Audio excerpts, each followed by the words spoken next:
All right, young historians, we are back for another phase of Reconstruction. This is the Reconstruction era, take 3.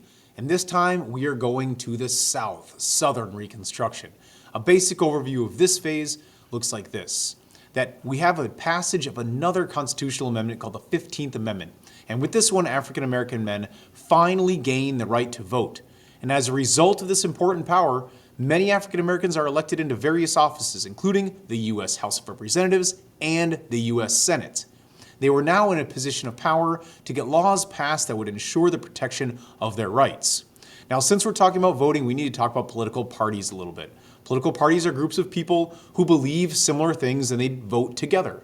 Well, around the 1860s, circa 1860, there are two major political parties just as there are today, Republicans and Democrats.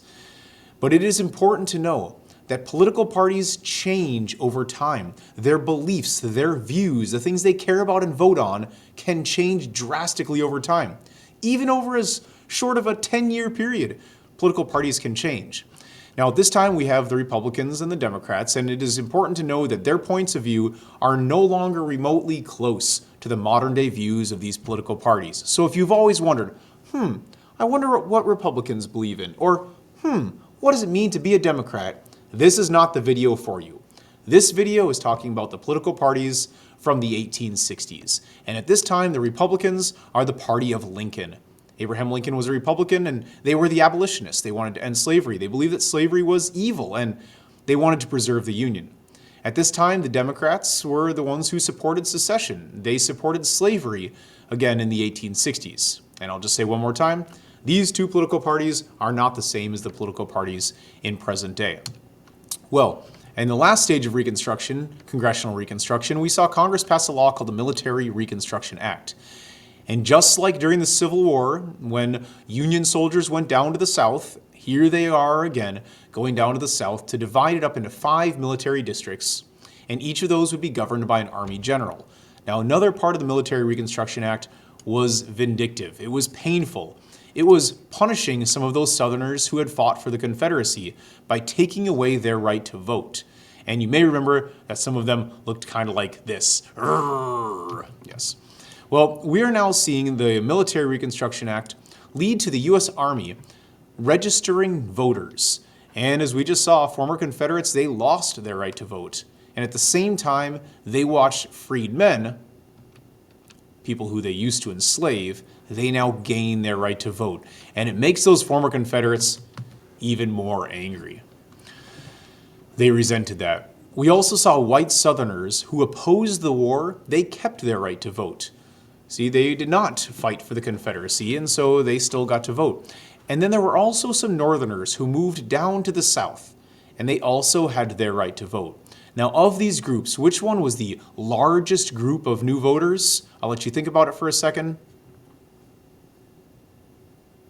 You got it, freedmen. Remember that there was about 4 million people in slavery, and many of those who were in slavery, those men went on to vote for the Republican Party. Yes, of course, they would vote for the party of Lincoln, the man that turned the war into a quest for freedom.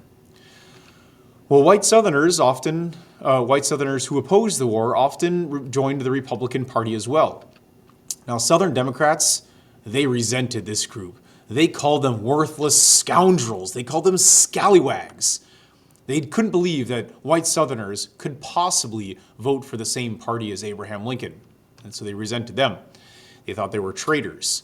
And Northerners who had moved to the South, well, Southern Democrats also called them a mean name. They called them carpetbaggers, and it was meant to put them down. They called them this because a carpetbag was kind of this piece of luggage. It looked like it was, and it actually was, made out of carpet.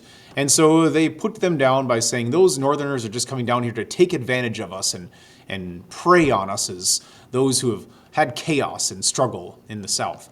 So those are some new voters. Now we're going to go back into a quick presidential timeline because we're going to get to an election coming up here. In 1860, we already know that Abraham Lincoln wins his first term. And this was just before the Civil War began. And we know that when he was elected, that then many southern states began to secede from the Union. During the American Civil War, he wins his second term, another 4-year term in 1864. But we also know that shortly after he won that election, in April of the following year, 1865, that the American Civil War ends, and then Abraham Lincoln is assassinated. And with that, his vice president, Andrew Johnson, becomes the new president. So Andrew Johnson acquires the presidency after Lincoln's death. We're moving forward again to another presidential election, again every 4 years. We're now in 1868. And with this one, we see the Republican candidate is Ulysses S. Grant.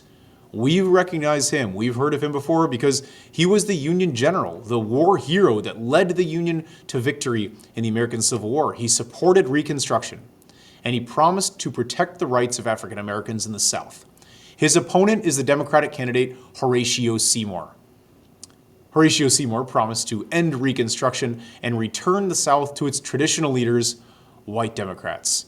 So Horatio Seymour and his really quite disgusting neckbeard there, you can see it kind of peeking out of his collar, he was of the side that, that whites were better than blacks, which is the definition of racism. And so the Democrats had this racist candidate, Horatio Seymour.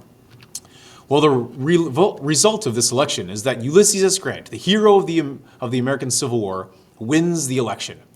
He had about 500,000 African American voters on his side, and he says this: "My oft expressed desire that all citizens, white or black, native or foreign-born, may be left free in all parts of our common country to vote, speak, and act in obedience to law, without intimidation or ostracism on account of his views, color, or nativity. In other words, respect the vote. We need African American votes if we intend to keep winning." And he realized that this is an important group, that if he can care for them and help them, that they will in turn vote for him. Okay, at the beginning I talked about in the overview of a new constitutional amendment, the 15th Amendment. It's the third Reconstruction Amendment. It was ratified in 1870.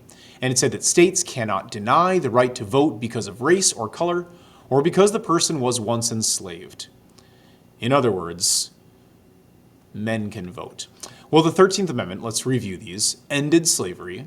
The 14th Amendment made them citizens, those who were in slavery. And then the 15th Amendment is the voting amendment that all men can vote. And we'll, of course, remember that even in 1870, when the 15th Amendment was passed, that this did not include women voters. Still, that group was oppressed. Still, women had to fight for their rights for another 50 years. Sometimes American history can be a struggle. Well, in the Southern Reconstruction, we also have some new state constitutions, and these are progressive, advanced, and very helpful for African Americans. They guaranteed the voting rights for all adult males. They established public schools in the South.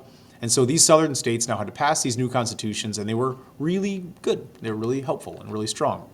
And as a result of this, we see new state governments, and we see African American office holders. About 1/5 of the South's office holders were African American, and there were 22 African Americans elected to U.S. Congress. That means they were making laws that would benefit the entire United States.